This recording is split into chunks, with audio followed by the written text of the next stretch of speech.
저는 성탄 선물에 대한 슬픈 추억이 있습니다.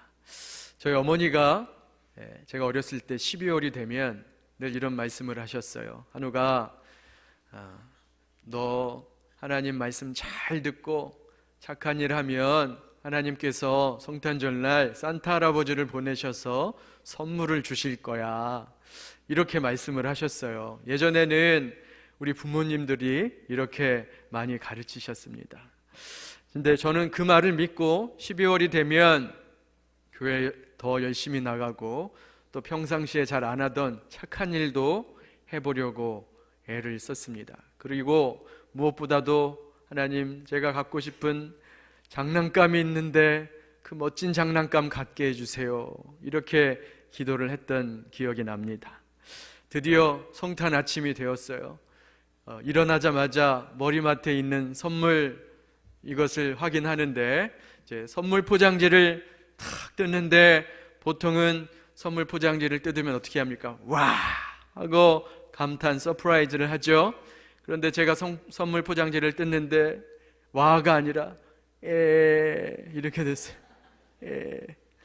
아니, 제가 기대했던 멋진 장난감이 아니라 봉지 과자가 들어있는 겁니다. 봉지 과자. 야, 이건 분명히 뭔가 잘못됐다. 이거는 산타 할아버지가 다른 애한테 줘야 되는 건데 이건 배달 사고다. 다른 집에 가야 되고 내게 다른 곳에 가 있다. 막 이렇게 참 실망을 제가 했던 기억이 납니다. 제가 그렇게 바라고 원하고 기도했던 장난감이 아니었기 때문에 그런데 그게 배달 사고가 아니었어요. 저희 아버지 사업의 문제였습니다. 저희 아버지 사업이 기울고 잘 안 되고 잘 안 풀려서 예전에 주었던 좋은 선물들이 아니라 이제는 봉지 과자로 바뀌었던 겁니다. 선물을 받기는 받았는데 기쁘고 신나기보다는 실망감이 컸던 걸로 기억합니다. 여러분, 이렇게 우리가 때로는 선물로 실망할 때가 있어요. 그런데 2000년 전 첫 번째 크리스마스, 첫 번째 성탄절에 하나님이 우리에게 주신 선물은 우리의 기대와 우리의 소망을 저버리지 않았습니다. 오히려 우리의 바라는 것보다 훨씬 더 놀랍고 정말 훌륭한 선물을 우리에게 주셨습니다. 당시 이스라엘 사람들은 하나님께 뭘 기대했냐면 메시아를 기대했어요. 메시아를 기대했어요. 이스라엘 백성들이 메시아를 기대했는데 어떤 메시아냐? 다윗 왕과 같은 메시아를 기대했습니다. 그래서 전쟁에 능하고 외교를 잘하고 용맹한 그런 장군, 그런 메시아가 와서 로마 제국으로부터 자신들을 해방시켜 주고 자유케 해 줄 것을 기대하고 메시아를 간절히 기다리고 있었습니다. 자, 그런데 하나님께서 주신 선물은 뛰어난 왕도 아니었어요. 또 용맹한 장군도 아니었습니다. 그 정도가 아니라 어느 정도였느냐? 하나님 자신을 우리에게 주셨어요. 아니, 자신보다도 더 귀한 하나밖에 없는 외아들, 독생자를 우리에게 선물로 주셨습니다. 오늘 그 말씀을 우리에게 이야기하고 있어요. 우리 아까 읽었지만 다시 한번 읽겠습니다. 이사야서 9장 6절 말씀 다시 한번 읽겠습니다. 시작.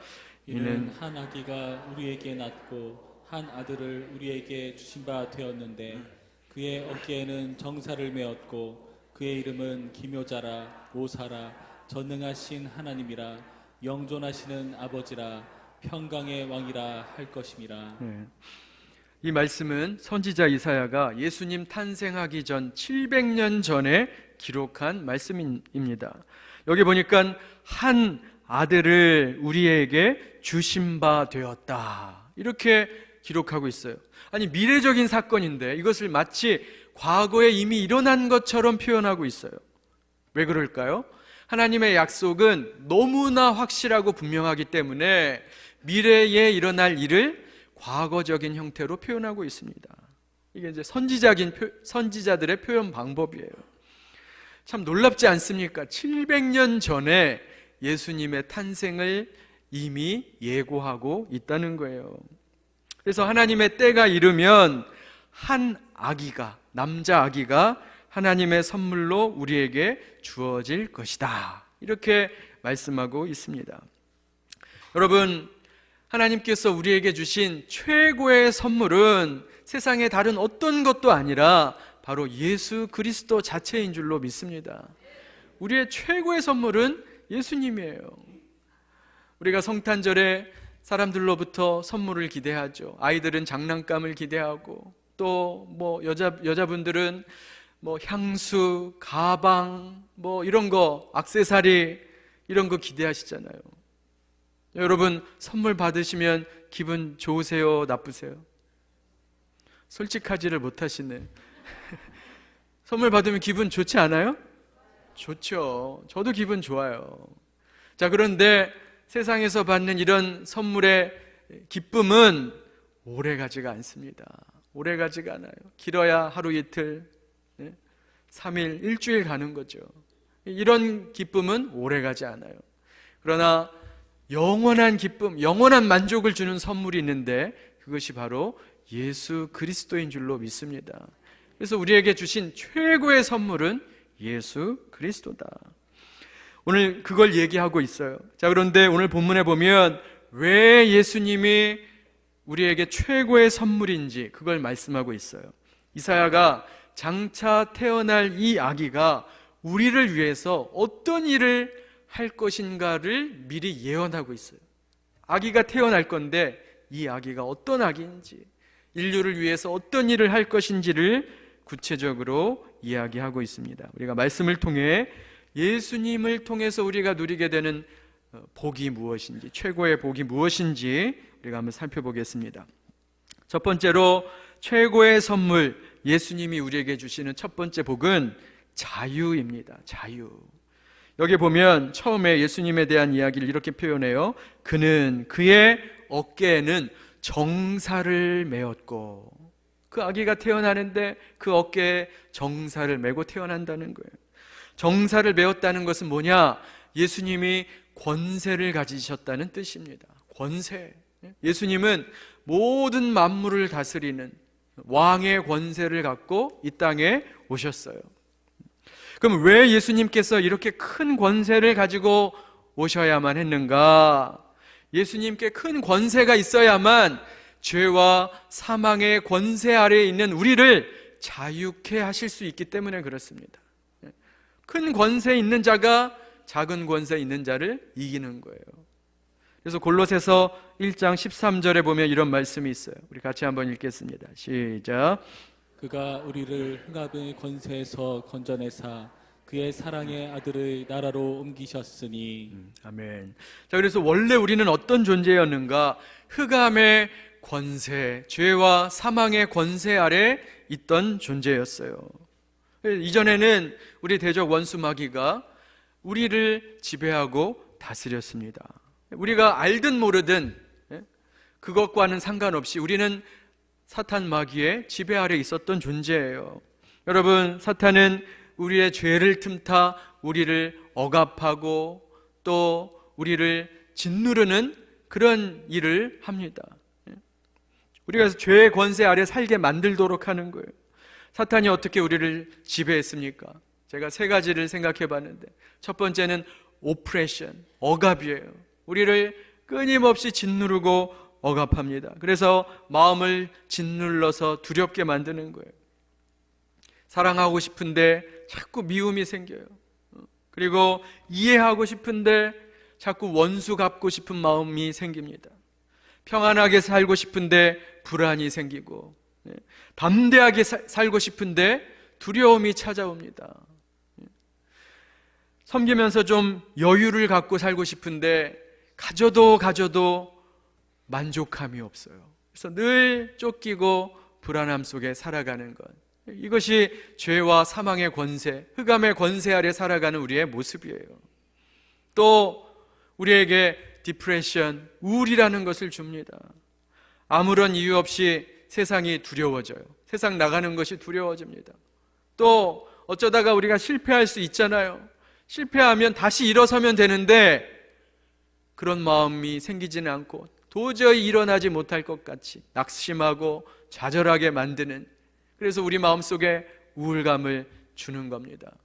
문득 어느 날 갑자기 잘 살다가도 10년 전, 20년 전의 아픔과 상처가 불현듯이 내 마음속에 치고 올라와서 내 마음에 우울감을 주고 내 인생은 왜 이렇게 불행한가, 이런 마음을 주는 거예요. 이게 사탄 흑암의 권세 아래에 있는 우리의 모습이에요. 여러분, 최근에 제가 뉴스를 봤는데 우리나라 통계청에서 조사를 했는데 우리나라 청년 중에 54만 명이 은둔형, 고립형 외톨이로 살고 있답니다. 방에 처박혀서 인터넷 보고 스마트폰 보고 게임에 중독되고 은둔형, 고립형 외톨이가 되었다니, 우울감에 빠져 살고 있다는 거예요. 여러분, 이런 것이 심해지면 포제션, 중독이 되는 겁니다. 중독의 일이는, 그래서 게임에 중독되고 인터넷에 중독되고 음란물에 중독되고 술에 중독되고 이렇게 사로잡힌 바 되고 중독되는 일들이 일어나는 거예요. 우리로 하여금 죄의 종이 되게 하고 사로잡히게 만드는 그런 죄와 사망의 권세 아래 우리가 있었다는 거예요. 자, 그런데 이랬던 우리가, 그래서 신음하고 탄식하고 괴로워하던 우리가 바로 예수 그리스도의 그 권세로 말미암아, 예수님의 능력으로 말미암아 자유함을 얻은 줄로 믿습니다. 그렇기 때문에 우리가 여기 앉아 있는 거예요. 그래서 어깨에 정사를 매신, 어깨에 정사를 매신 그의 능력과 그의 권세가 저와 여러분을 자유함으로 인도하신 줄로 믿습니다. 그게 우리가 누리는 복이에요. 자유함. 누가복음 4장 18절 19절 말씀인데 우리 같이 한번 읽겠습니다. 누가복음 4장 18절 19절 시작. 주의 성령이 내게 임하셨으니 이는 가난한 자에게 복음을 전하게 하시려고 내게 기름을 부으시고 나를 보내사 포로된 자에게 자유를, 눈먼 자에게 다시 보게 함을 전파하며 눌린 자를 자유롭게 하고 주의 은혜의 해를 전파하게 하려 하심이라 하였더라. 예수님이 이 땅에 오셔서 우리를 위해서 어떤 사역을 할 것인가에 대한 말씀이에요. 그래서 우리로 하여금 자유케 하신다는 거예요. 포로된 자에게 자유를, 눌린 자를 자유롭게 하신다. 그래서 복음서를 여러분 한번 잘 읽어보세요. 복음서에 보면 예수님이 포로된 자들을 자유케 하시는 일들을 굉장히 많이 하셨다는 것을 알 수 있어요. 귀신 들린 자들을 치료하시고 병든 자를 회복시켜 주시고 억눌리며 살던 자들을 자유케 하신 예수님의 모습을 보게 됩니다. 예수님의 권세 앞에 귀신들이 떠나가고 질병이 치유되는 그런 놀라운 일들을 보게 되는 겁니다. 여러분, 그런 우리를 자유케 하시는 예수님의 능력은 과거에 지나간 과거의 일이 아니에요. 오늘날 이 시대에도 얼마든지 예수님의 능력이, 예수님의 권세가 저와 여러분을 자유케 하실 줄로 믿습니다. 그게 예수님의 능력이에요. 그래서 여러분, 여전히 여기 계신 분 중에 마음에 상처가 있고 쓴뿌리가 있고 또 우울감에 빠져 있고 괴로운 분이 계시다면, 그리고 또 혹시 중독에 빠진 분이 계시다면 예수 그리스도의 권세, 예수 그리스도의 능력, 우리를 자유케 하시는 예수님의 능력과 권세를 의지하시기를 주님의 이름으로 축원합니다. 그 능력과 그 권세가 우리를 자유케 할 수 있어요. 그래서 그런 분들, 그리스도 안의 자유, 그리스도 안의 자유, 오늘 마지막 모임 하는데 내년에 그리스도 안의 자유 신청하세요. 예수님의 능력을 믿는 자가 자유함을 누리게 될 줄로 믿습니다. 그래서 예수님이 우리에게 주신 첫 번째 복은 자유고, 자, 두 번째 복은 무엇인가? 위로입니다. 위로. 여기 보면 그의 이름은 기묘자라 모사라 이렇게 표현해요. 그의 이름은 기묘자라 모사라. 그 아기의 이름이 기묘자요 모사라고 이야기를 하는 거예요.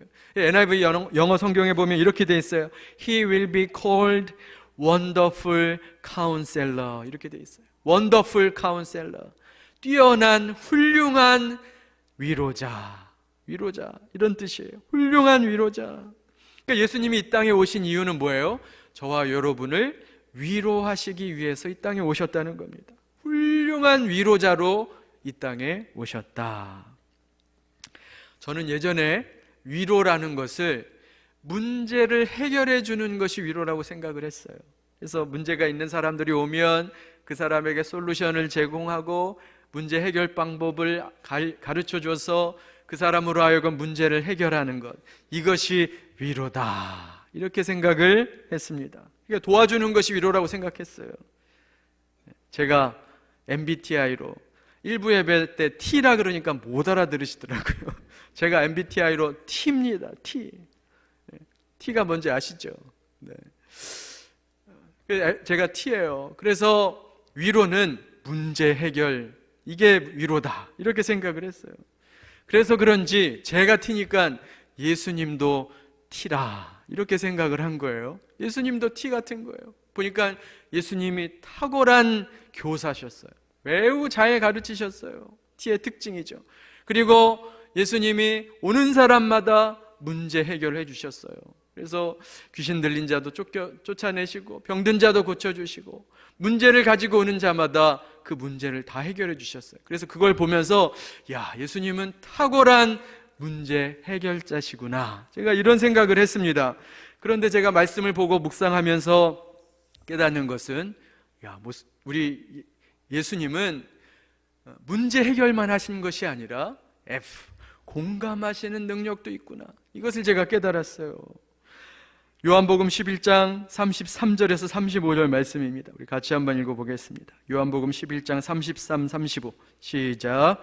예수께서 그가 우는 것과 또 함께 온 유대인들이 우는 것을 보시고 심령에 비통히 여기시고 불쌍히 여기사 이르시되 그를 어디 두었느냐 이르되 주여 와서 보옵소서 하니 예수께서 눈물을 흘리시더라. 자, 예수님이 지금 상황이 어떤 상황이냐면 나사로가 죽었어요. 나사로가 죽었는데 마르다와 마리아 그리고 그 유가족들이 슬퍼하고 있는 겁니다.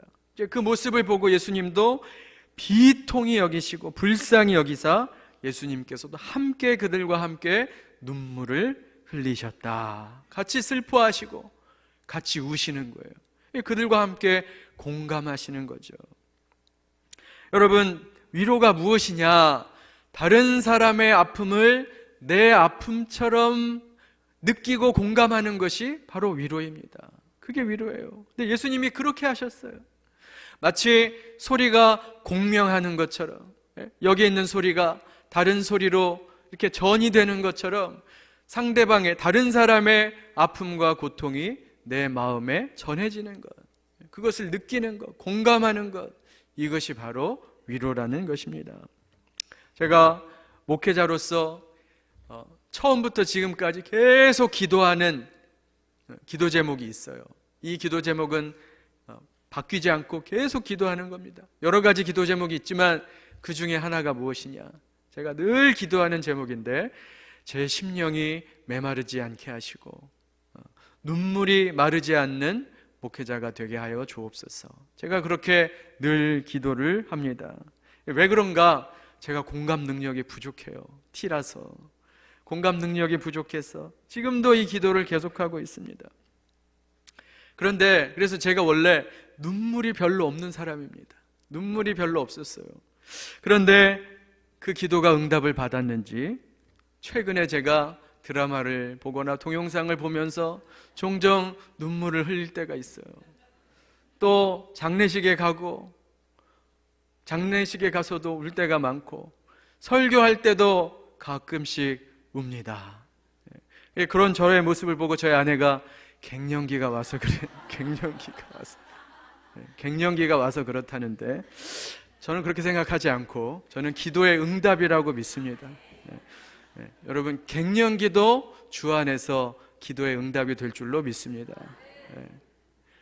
제가 늘 기도하는 거예요. 예수님은 우리의 형편과 사정을 너무 잘 아시는 분이에요. 우리의 사정을 공감하시는 분이십니다. 공감하시기 원하세요. 그래서 어떻게 우리가 그걸 알 수 있어요? 성탄 생각해 보세요. 높고 높은 보좌에서 가장 낮고 낮은 천한 자리로 오셨어요.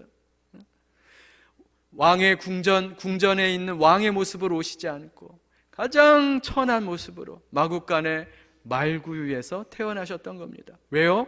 우리의 형편과 사정을 공감하시기 위해서, 우리의 고통과 아픔을 공감하시기 위해서 낮은 자리로 오신 겁니다. 여러분 생각해 보세요.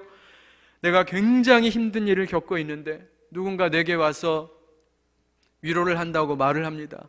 힘내세요. 힘내세요. 힘들지요? 힘내세요. 이렇게 말하는데 나는 지금 노숙인처럼 초라하고 더러운 옷을 입고 있는데, 그런데 그 사람은 깨끗하고 좋은 명품 옷을 입고 있는 거예요. 나는 지금 손이 부르트고 온 몸이 손이 거칠어져 있는데 그 사람의 손은 보드랍고 하얗고 따뜻한 손이더라는 겁니다. 그렇게 그런 사람이 힘내세요 말하면서 빵 한 덩이 준다고 그것이 무슨 크게 위로가 되겠습니까?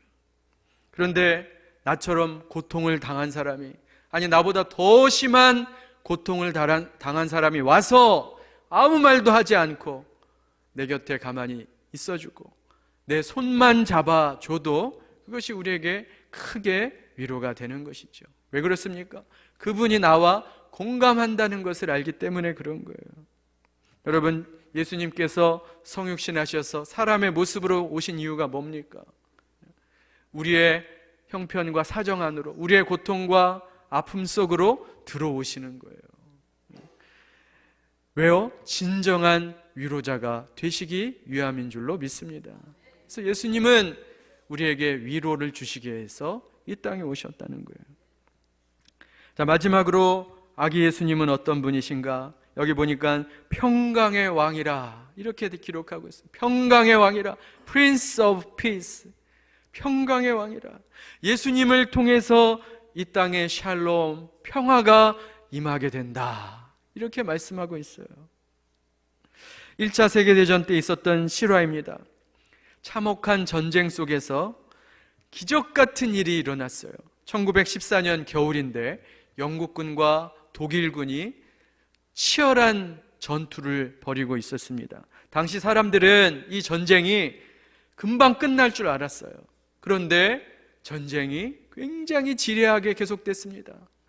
여러 가지 새로운 무기가 개발이 되고 또 이전에 없었던 참호라는 것, 참호전이라는 전쟁 전술이 개발이 돼서 아주 치열하고 지리한 싸움의 공방이 계속되는 거예요. 사람들이 지쳐가고 힘들어질 때였습니다. 그런데 1914년 겨울 끔찍한 전쟁 속에서 어떤 일이 일어났느냐, 제가 말씀으로 설명드리는 것보다 영상으로 보시는 게 좋을 것 같아서 영상을 하나 준비했습니다. 우리 같이 한번 보겠습니다. 크리스마스 정전이라는 제목의 영상입니다. 같이 보겠습니다. Jenkins, Oakley, Knight.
Ein Brillerkum! Ein Brillerkum! Jim? Jim! Don't do it! Halt! Er ist nicht bewaffnet!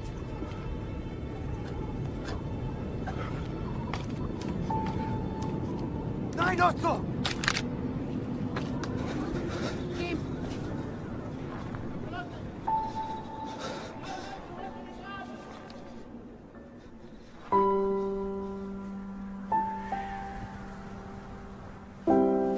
My name is Jim. Mein Name ist Otto. Pleased to meet you, Otto. Freut mich. Rose, she's called. Ist schön. Ist schön.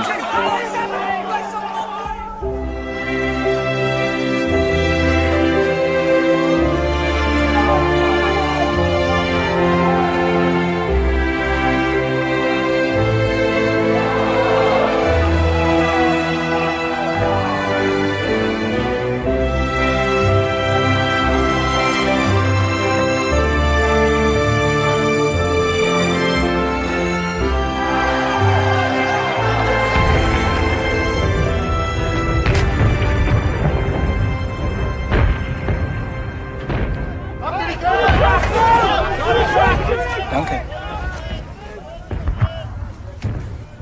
Happy Christmas. Frohe Weihnachten.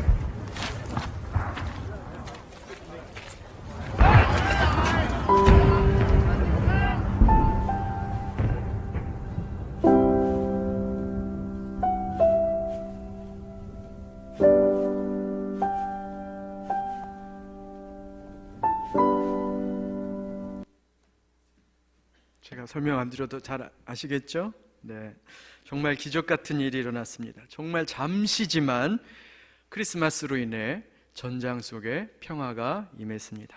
이것이 바로 예수 그리스도가 주시는 평화인 줄로 믿습니다. 누가복음 2장 13절 14절 말씀 우리 같이 한번 읽겠습니다. 누가복음 2장 13절 14절입니다. 시작. 호련히 수많은 천군이 그 천사들과 함께 하나님을 찬송하여 이르되 지극히 높은 곳에서는 하나님께 영광이요 땅에서는 하나님이 기뻐하신 사람들 중에 평화로다 하니라. 사실 지금도 세계 곳곳에서 전쟁이 진행 중이죠. 우크라이나에서도 또 팔레스타인에서도 총성이 계속 들리고 있습니다. 참 안타까운 일입니다. 인간의 탐심과 인간의 뿌리 깊은 죄성이 전쟁을 일으켰고 이렇게 참 총성이 그칠 날이 없는 세상이 되고 말았습니다. 하루속히 전쟁들이 그치고 이 땅에 평화가 임하기를 우리가 기도해야 할 줄로 믿습니다. 뿐만 아니라 성탄을 맞아서 여러분의 가정에도 샬롬, 평화가 임하기를 축원합니다. 여러분, 성탄절은 가족과 함께하는 날이죠. 남편과 싸우셨습니까? 성탄절이 좋은 기회입니다. 화해하시기 바랍니다. 아내와 다투셨어요. 좋은 기회입니다. 부모님과 연락을 끊고 살고 계십니까? 성탄절이 좋은 기회입니다. 성탄절을 통해서 화해하고 평화를 누리고 화목하는 것이 그것이 바로 성탄의 의미를 잘 아는 성도의 모습인 줄로 믿습니다. 이제 말씀을 맺고자 하는데요. 우리는 이미 최고의 선물 예수 그리스도를 우리는 받았습니다. 그분의 낮아짐으로 인해서 우리가 자유를 얻었고 그분의 눈물로 인해서 우리가 위로를 받았습니다. 또 그분의 징계와 상처로 말미암아 우리가 평화를 얻었습니다. 만약에 제가 이 말씀 준비하면서 제 인생에 예수님이 없었다면 나는 어떤 삶을 살고 있을까?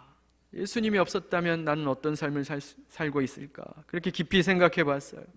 제 삶에 예수님이 없었다면 저는 지금도 완벽하고 완전한 삶을 사는 건 아니지만 만약에 예수님이 없었다면 지금보다 훨씬 더 분노하고 원망하고 그리고 우울해하고 억눌리고 그 다음에 평화를 누리지 못하는 그런 삶을 살았을 거예요.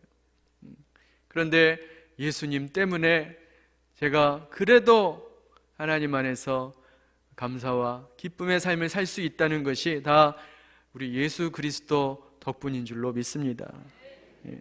여러분, 우리가 성탄절마다 부르는 찬양이 있어요. 찬송가 123장 저들밖에 한밤중에 거기 후렴 부분에 노엘이라는 가사가 있어요. 노엘, 노엘, 노엘. 노엘이 어떤 뜻인가? 여러 가지 의견이 있어요. 근데 그 중에 하나가 어떤 의견이냐? 아마 영미권의 사람들이 주장하는 바인 것 같아요. 노엘은 now well이라는 단어에서 왔다. now well이 노엘이 됐다. So now well, now all is well. 이제 모든 것이 좋다는 거예요. 이제 모든 것이 평안하다는 겁니다. 왜요? 예수 그리스도가 오셨기 때문에. 이것이 저와 여러분의 신앙 고백인 줄로 믿습니다. 여러분, 예수님만 있으면 다 좋은 거예요.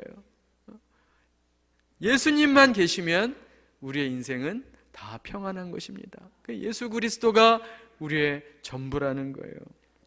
성탄절을 맞이해서 우리가 이렇게 고백했으면 좋겠습니다. 한번 따라해 주시겠어요? 예수님이 내 인생의 최고의 선물이다. 네. 아멘. 네. 최고의 선물 예수 그리스도, 그분을 통해서 우리에게 자유를 주시고 위로를 주시고 평화를 주신 그 하나님의 놀라운 사랑을 기억하며 그 예수님으로 인하여서 기뻐하시는 저와 여러분의 삶이 되시기를 주님의 이름으로 축원합니다. 기도하겠습니다. 하나님 아버지 감사합니다. 우리 함께 기도할 때 통성으로 기도하죠. 우리 함께 기도할 때 정말 주님 성탄절 맞이해서 우리에게 최고의 선물로 오신 예수 그리스도, 주님 때문에 내가 자유함을 누리고 위로를 얻고 평화를 얻습니다. 아버지, 내가 누리는 이 복이 내 가정과 내 가족과 이웃과 우리 주변 사람들에게도 예수 그리스도의 은혜가 편만해지게 하여 주옵소서. 우리 다 같이 한번 성탄절을 생각하면서 함께 통성으로 기도하도록 하겠습니다. 하나님 아버지 감사합니다. 주여, 아버지여, 성탄절을 맞이하여 정말로 우리에게 최고의 선물로 이 땅에 오신 예수님으로 인하여 기뻐하며 감사하며 아버지여 누리며 살아가는 저희들 되게 하여 주옵소서. 주여, 예수 그리스도의 십자가 은혜로 말미암아 우리가 자유를 얻었습니다. 아버지여, 우리가 위로를 얻었습니다. 우리가 평화를 얻었습니다. 하나님 아버지, 주여, 평생에 주님 주신 이 은혜로 말미암아 기뻐하며 즐거워하며 감사하며 살아가는 저희들 모두가 되게 하여 주옵소서. 나만 누리는 것이 아니라 주변 사람들에게도 아버지여 이 복음을, 이 은혜를 전할 수 있기를 원합니다. 아버지여, 성탄절의 의미를 깨달아 아버지여 성탄절의 그 아버지여 사랑과 뜻을 전할 수 있는 저희들 모두가 되게 하여 주시옵소서. 감사합니다. 주님, 은혜 베풀어 주옵소서. 하나님 감사합니다. 우리 인생의 최고의 선물 예수 그리스도를 보내어 주시고 주님을, 예수 그리스도를 통하여 우리에게 자유와 위로와 평화를 누리게 하심을 감사합니다. 하나님, 주여 평생에 그 기쁨과 감격으로 살게 하시고 나뿐만 아니라 내 주변에게도 이 복음을 전할 수 있는 저희들 모두가 되게 하여 주옵소서. 예수님의 이름으로 기도하옵나이다. 아멘.